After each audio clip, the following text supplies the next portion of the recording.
I am a 32 years old female, and I was raised Mormon, but I'm not now, nor do I follow any other religion. My mom is still very much in the cult. As such, she has the typical Mormon mindset regarding gender roles and all that bullshit. Granted, I still think she'd be this way without her religion, though maybe not as bad. We get along splendidly, except when the topic of her religion comes up, which doesn't often. She's visiting right now. I don't see her in person much, but she came down for my birthday. It's also important to note that I have 2 sons. My 5-year-old has a mohawk. My 3-year-old has shaggy, shoulder-length hair. He's never had a haircut for a multitude of reasons, none of which would even be asked if he were a girl. Not long after she got here, she started going in on his hair. This is not the first time she's given her opinion on it. Why don't I cut it? Don't I want to prevent him from being bullied? Or from people thinking he's a girl? Because he hasn't asked and I want it to be his choice. Because he acts like I'm murdering him when I brush his teeth and hair.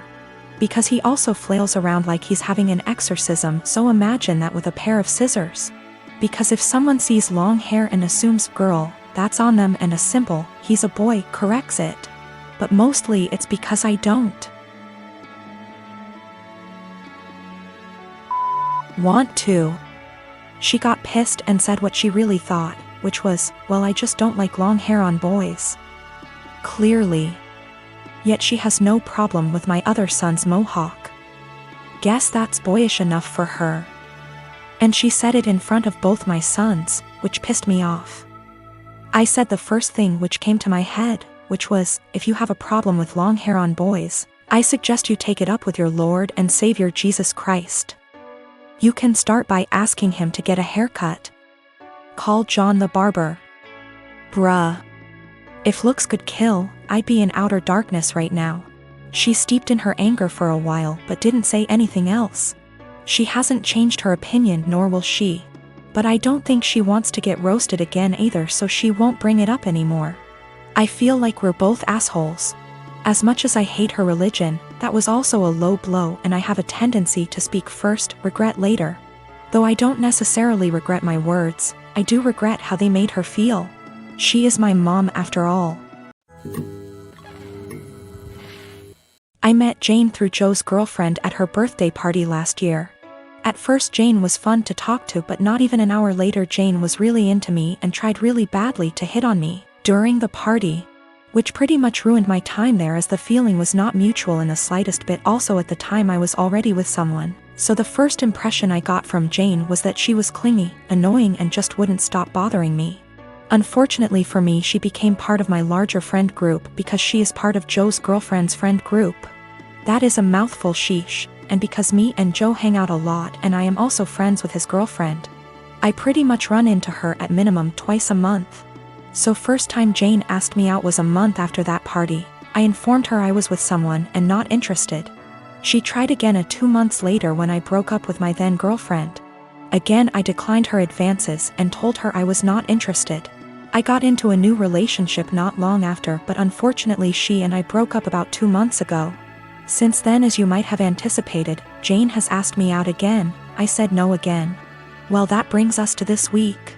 Everything has been opening up here, and Joe had been trying to fix me up with a friend of his girlfriend and would not tell me who. He is well aware of me having rejected Jane multiple times and the fact I am not interested in her. He knows this in detail. After a lot of what he calls convincing and I call whining, I had no interest in dating anytime soon. I relented and decided to agree to this double date idea of his. We agree on meeting at Joe's apartment, and lo and behold, Joe, his girlfriend, and Jane are occupying the dinner table, obviously intending for my date to be Jane. I honestly just got so goddamn angry that I couldn't even get a single word out, turned around and left. I have been bombarded with texts and calls about how much of a douche I am and how terribly I hurt Jane and so on, and I am just like, I literally rejected her like 3 times. I am not interested in her. You knew that. Your girlfriend knew that. Our entire friend group has a running joke about obsessive Jane FFS, so literally everyone knows it. I am a hiring manager at a tech company, and I was hiring for summer internships a little while ago. We had a guy, about 19 years old, applying for a summer internship between his freshman and sophomore years of college. It was a virtual interview over Zoom because of COVID.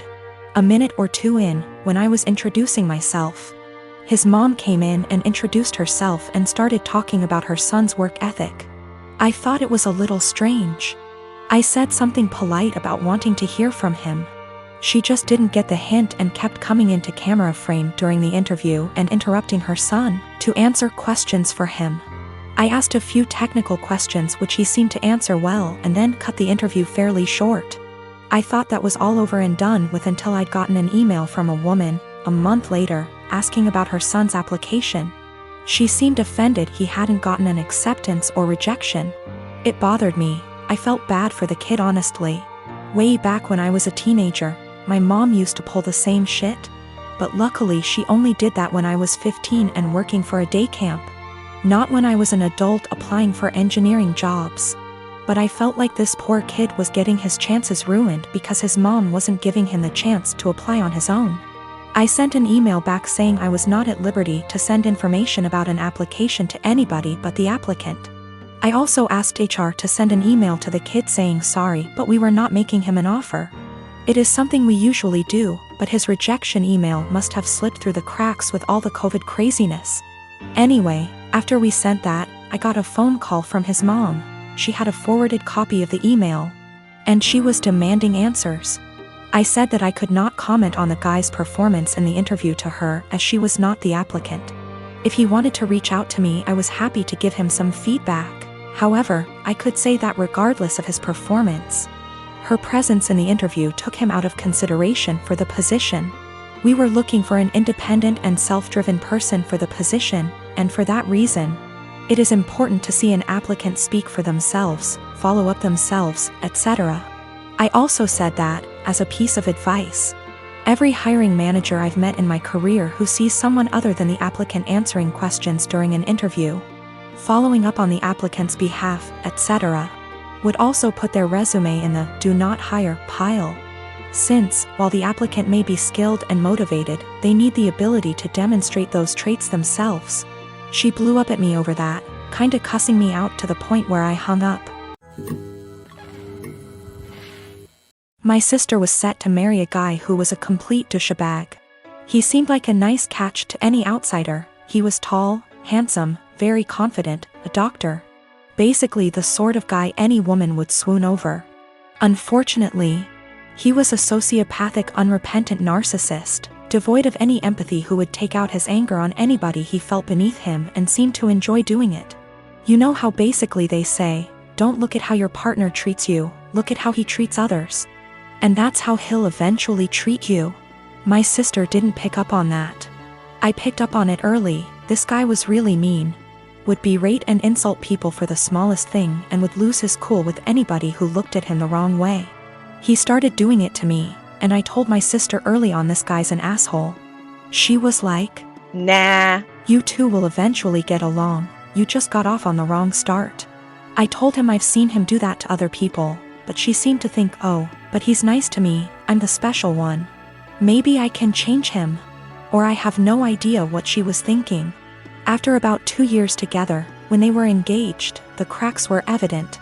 My parents loved him. His dad and my dad go way back. They both went to the same medical school together and have been close friends for decades. Her fiancé is also good friends with my 2 older brothers. After 2 years, my sister was realizing this guy was an asshole. He's always been an asshole, and he won't change. There was a really painfully obvious example one day when we were having dinner, and my sister's fiancé and my dad were having a discussion about something political. My sister tried to offer her opinion into the discussion, and they both snickered. Then this guy just started berating her and ripping into her in front of everyone, making her feel this small. I could sense her pain. She was just quiet and just sat there taking it. I was thinking, what are you doing with this guy? He has no respect for you. He has no love for you. Another time our family was at this dinner function where a lot of big people were around. My sister's fiancé completely left my sister alone at the table with me, and was sitting at this other table with 2 women, very obviously flirting with them semi-drunk. He just left her all alone at the table. I asked her what was wrong. Why was he ignoring her? She told me they had had an argument earlier and this was his way of punishing her. You see what I mean when I say this guy is a complete sociopath? My sister and I are really close, and even though I'm younger by far, little brothers aren't devoid of wisdom. And I've been urging her from day one to break up with this guy before she gets in too deep. Well, now that she'd spent 2 years with him and was engaged, she was obviously in too deep. And she used to tell me about all the outbursts he has, how he treats her with no respect. We often had long discussions, just me and her, where she'd spill open like a can of beans and just divulge all the bullshit that he's put her through recently. Sometimes she'd cry and I'd be there to help her out, but she still seemed to want to stick with him. She actually convinced herself that he loved her behind all that horrible treatment, and couldn't pull herself to cancel the engagement, what with our parents, his parents, everyone counting on it. She knew they'd all say she's crazy, turning down this smart, handsome doctor. I kept urging her to break up, but she stuck with the "he'll change" or "he loves me" deep down excuses. It all came to a head when one day she very publicly exploded at him. We were having a huge dinner, both sides of our families, and I was sitting next to him. He kept bullying me the entire night. "Move your elbows over, couldn't you wear something a bit more presentable? Stop sticking your hand out like that, it's rude, don't you think you've had enough of that?" If I asked him to pass a bowl or the sauce or something, he'd hand it over but then pull away and be like, "Say please, say thank you." He was smiling the entire time, laughing. My 2 older brothers were also snickering. They didn't seem to mind this guy was publicly bullying me and having fun with it. He and my dad started having one of their conversations again, and my dad started airing out all his general frustrations and disappointments regarding me. And they started both talking about my life openly in front of me. Her fiancé then turned to me and started openly lecturing me, and when I tried to ignore him, "Hey, are you listening to me? What's the matter with you? Your dad never taught you any respect?" My sister just then basically exploded. She was sitting at the other side of the table, guessing she didn't want to be near him, but she was watching what was going on the entire time. My sister just then basically exploded. She was sitting at the other side of the table, guessing she didn't want to be near him, but she was watching what was going on the entire time.